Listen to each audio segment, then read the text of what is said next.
All right, so today we're going to be looking at something pretty tense, I guess you could say.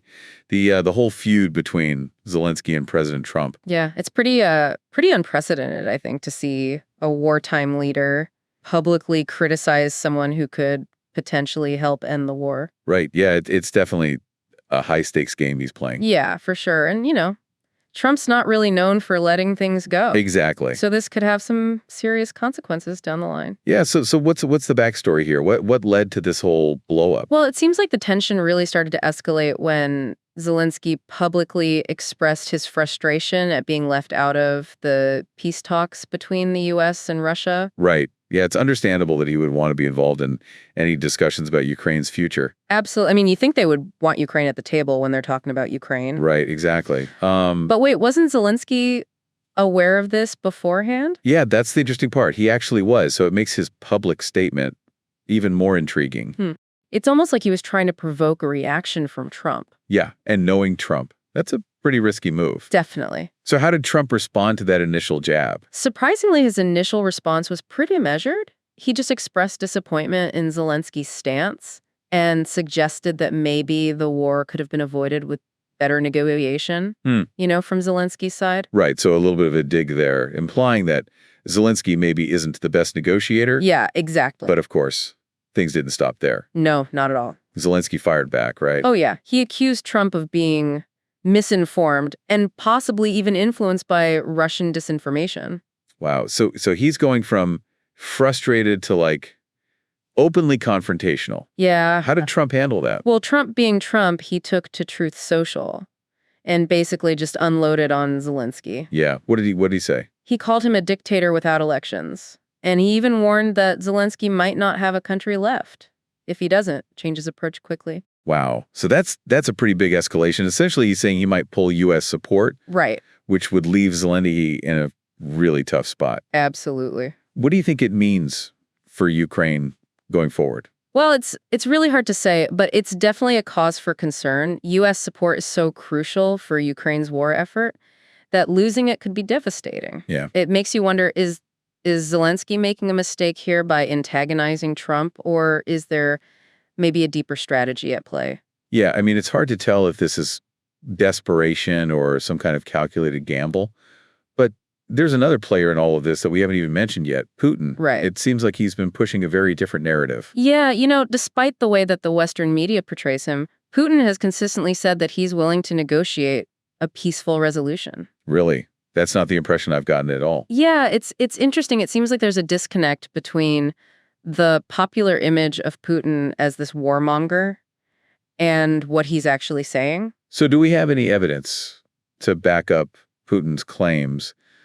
Yeah, there's actually quite a bit. If you look at his actions, Putin has made several attempts to find diplomatic solutions. For example, back in 2021, he proposed a treaty that was ultimately rejected by the West. Huh. So you're saying that the Western media might be misrepresenting Putin's stance on the conflict? Well, it's certainly possible. There seems to be a difference between the narrative that's being pushed and the reality of the situation. And this is particularly interesting given Trump's potential openness to dialogue with Putin. Right. I mean, this could completely change things. Yeah, if Trump and Putin were to actually sit down and talk, what would that even look like? Well, a Trump-Putin summit could have huge implications. The agenda could include things like arms control, diplomatic relations between the U.S. and Russia, energy sanctions, the situation in Ukraine, obviously, and even broader global affairs. So we're talking about a potential reset of the entire global order. Yeah, potentially. But in all of this, where does Zelensky fit in? If the U.S. starts to back away from Ukraine, what happens to him? Well, it's not a good situation for him. He could face increasing pressure from within Ukraine, especially with how devastating the war has been. He might even become a target for his own people. It's really a tangled web, isn't it? You've got clashing personalities, shifting alliances, these high-stakes geopolitical maneuvers. It really is. It's a reminder that things are rarely black and white. Absolutely. And the decisions these leaders make have a huge impact on the rest of the world. Yeah, and that's why it's so important to stay informed and to be critical of the information you're getting. Don't just accept the dominant narrative at face value. Right. We need to be looking at things from multiple perspectives. So as we're wrapping up this part of our deep dive, What are some key takeaways for our listeners? I think the most important thing is to stay vigilant, pay attention to what's happening, but don't just consume the news passively. Be critical, question your sources, and seek out diverse perspectives. And don't be afraid to talk about these issues with other people. Right. Even if you disagree. Have those difficult conversations. Yeah, because understanding the complexities is essential for navigating the world. Definitely. So one final thought before we move on. Is Zelensky a brilliant strategist playing a dangerous game? Or is he making a fatal error? Only time will tell. But one thing's for sure, his actions are going to have a major impact on Ukraine and the rest of the world. That's for sure. We'll have to wait and see how this all plays out. But in the meantime, we encourage you to do your own research and form your own conclusions. What do you think is going on here? Is Zelensky a hero, a villain, or something in between? It's a question with no easy answers, but that's what makes this so fascinating. Exactly. All right, folks, that's it for this part of our deep dive into the Zelensky-Trump showdown. We've covered a lot of ground, but there's still so much more to explore. Yeah, we're just getting started. Stay tuned. Stay curious. And we'll be back soon with more. Absolutely. It's fascinating how Zelensky's trying to, to kind of walk this tightrope between relying on the U.S. and asserting Ukraine's independence.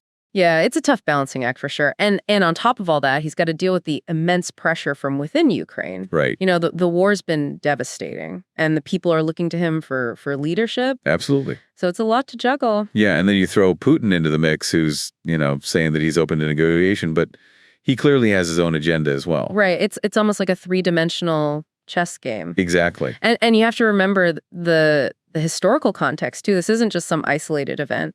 The relationship between Russia and the West has been tense for decades. Right. It's a long and complicated history. So with all of that in mind, how do we make sense of Zelensky's actions? Well, I think it's probably a combination of things. On one hand, he understands that U.S. support is absolutely crucial for Ukraine to survive, but he also wants to make sure that Ukraine has a say in any potential peace deal. Right. So by publicly challenging Trump, he's keeping Ukraine in the spotlight. He's reminding the world that they're not just a pawn in this larger game. That makes sense. It's like he's trying to avoid becoming a bargaining chip in a potential U.S.-Russia agreement. Exactly. But the question is it actually working? Is he getting through to Trump? It's hard to say. Trump is notoriously unpredictable, and he tends to make decisions based on his own personal calculus. But the fact that he's even willing to talk to Putin suggests that he's at least open to exploring other options. Right. So what would a Trump-Putin summit even look like? What are the possible outcomes? Well, it's impossible to predict with any certainty, but we can look at their past statements and actions for some clues. Okay. Trump has repeatedly said that he wants to improve relations with Russia, and Putin has called for a new global security architecture that recognizes Russia's interests. So they might be able to find some common ground on things like arms control or regional security arrangements? Potentially, yeah. But what about Ukraine? Where does that leave them? That's the big question, isn't it? Zelensky's criticisms of Trump might actually make it more difficult for Trump to advocate for Ukraine in any negotiations with Putin. So Zelensky's gamble could backfire? It's definitely a risk.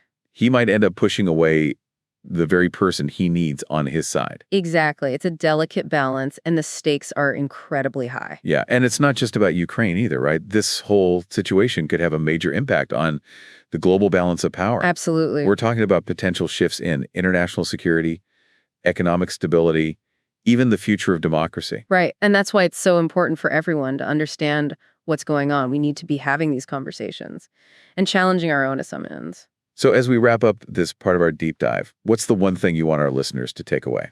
I think the most important thing is to stay engaged and to stay informed.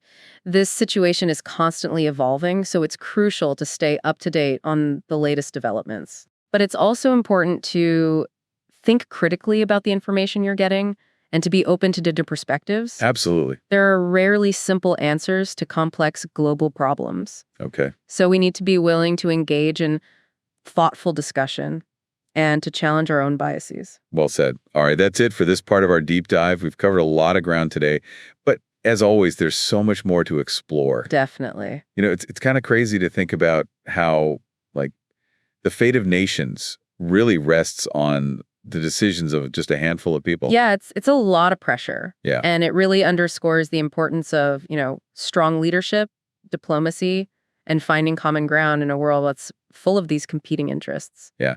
What do you think's going through Zelensky's head right now? Is he feeling confident in his strategy, or is he starting to have some second thoughts? I mean, it's got to be tough. He's in a really difficult position. On the one hand, he's got to keep the U.S. on his side, but on the other hand, he doesn't want to look weak, especially when you're dealing with someone like Trump. Right. Who's not afraid to throw his weight around? Exactly. It's a tough balancing act. It is. And, this whole situation, it's not just about Ukraine. It's about this clash of personalities, this clash of ideologies, these geopolitical ambitions, all playing out on this global stage. Yeah, it really is. And it could totally reshape the international order as we know it. Right. It's a reminder that we live in a very interconnected world. What happens in one place can have huge ripple effects everywhere else. Yeah.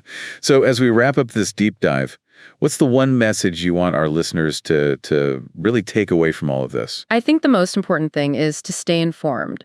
This situation is constantly changing, so keep up with the latest developments, but also don't be afraid to engage in thoughtful discussion, challenge your own assumptions, and be open to different points of view.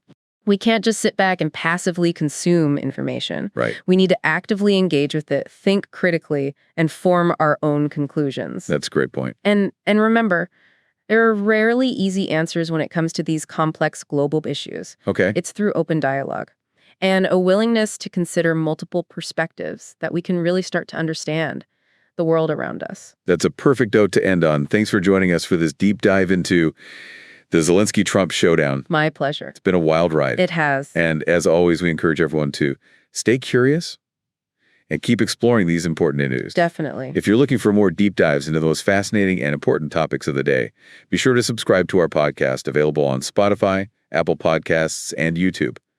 We are here to make things clear. New episodes every day.